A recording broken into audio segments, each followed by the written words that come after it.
You're not too old to launch a podcast. In fact, if it is something you really, really want to do, you're right on time.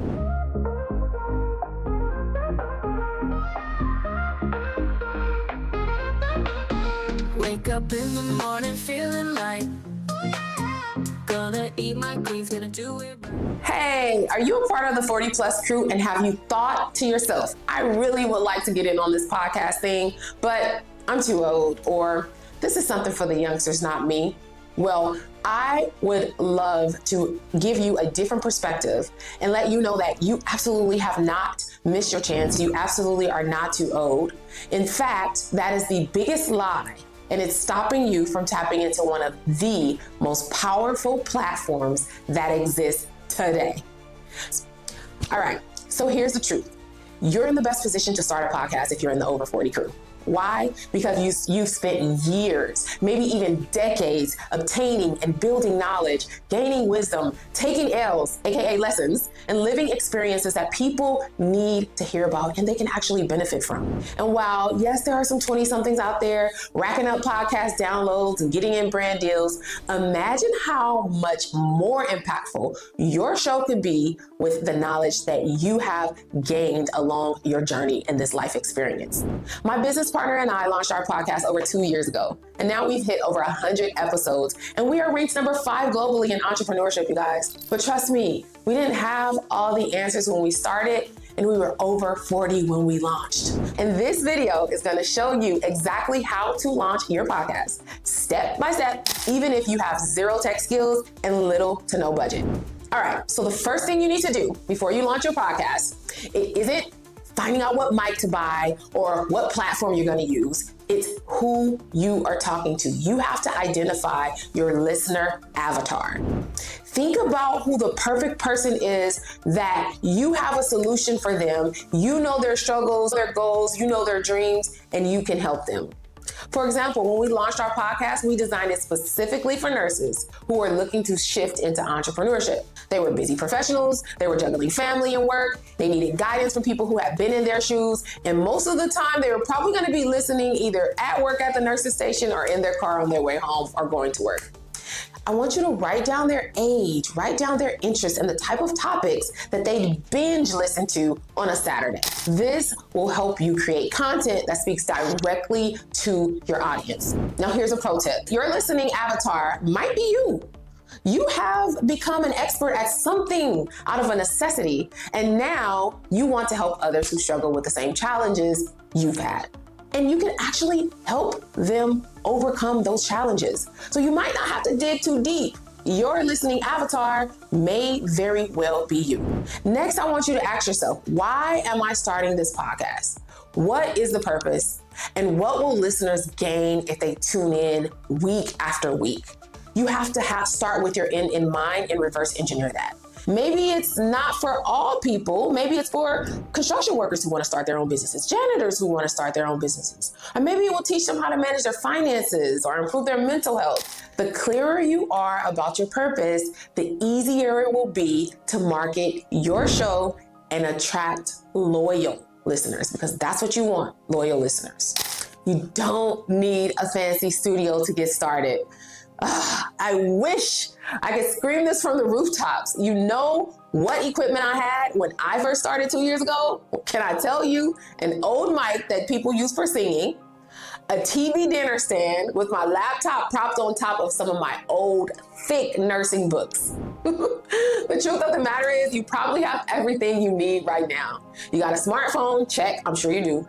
Or do you have a laptop? Check, I'm sure you do. And now you can use apps like Riverside or Zoom if you want.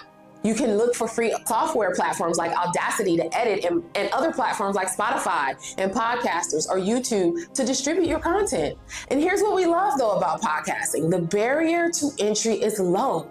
You don't have to spend thousands of dollars on equipment. As you grow, that's when you can turn around and invest more in equipment, which is what we have recently done after 2 years. I want you to think about the person who needs the wisdom that you have.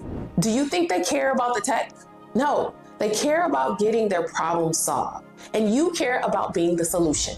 It's a win-win. If we stop thinking about ourselves and we start thinking about the people who we are serving, who could have been the older version of us, that is where the value comes in, you guys, and that is where the impact comes in.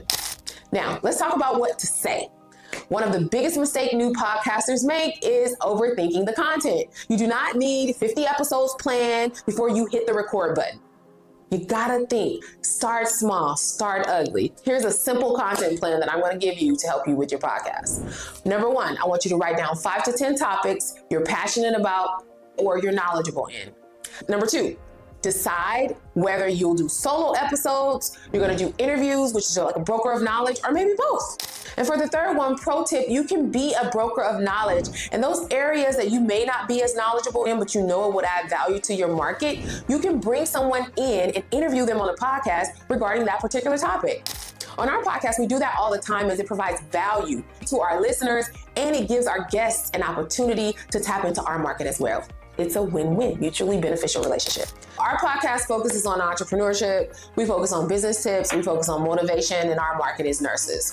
But because we bring in a lot of guests to share their knowledge, it keeps the content fresh, it keeps it engaging, and our listeners know that we have been intentionally providing solutions that's gonna help them move forward in whatever the journey is that they are seeking in their life. And in our case, it'll be launching their businesses.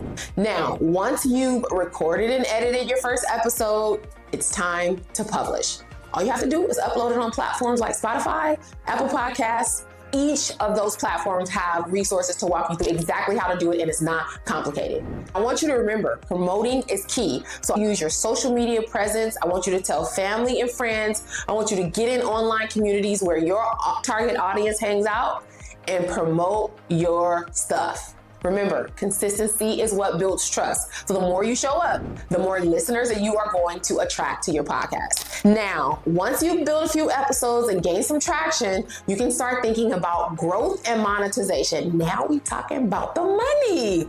So here are a few tips to help you when it's time to scale and grow your business. I want you to keep in mind that you have to invest in taking the time to market your platform. Offer free content, upgrades. It could be like a PDF checklist. It could be some other solution that's a quick win for your market. And then I want you to find sponsorships, and I want you to be able to create your own products like digital courses, which is something that we do on our podcast. My business partner and I started our podcast as like a passion project, but we also teach nurses how to launch IV hydration businesses. So that is something that we promote. That provides an additional revenue stream. And then we also can serve our market because my podcast is called The Nurse Boss Shift, and the whole purpose of it is to shift nurses into entrepreneurship. Does it make sense? So of course it would make sense to have an offer or a course that we could support them in doing that. Now, look, here's what I need you to understand. You don't need to be a 25-year-old or 30-year-old with 1 million followers to launch a podcast.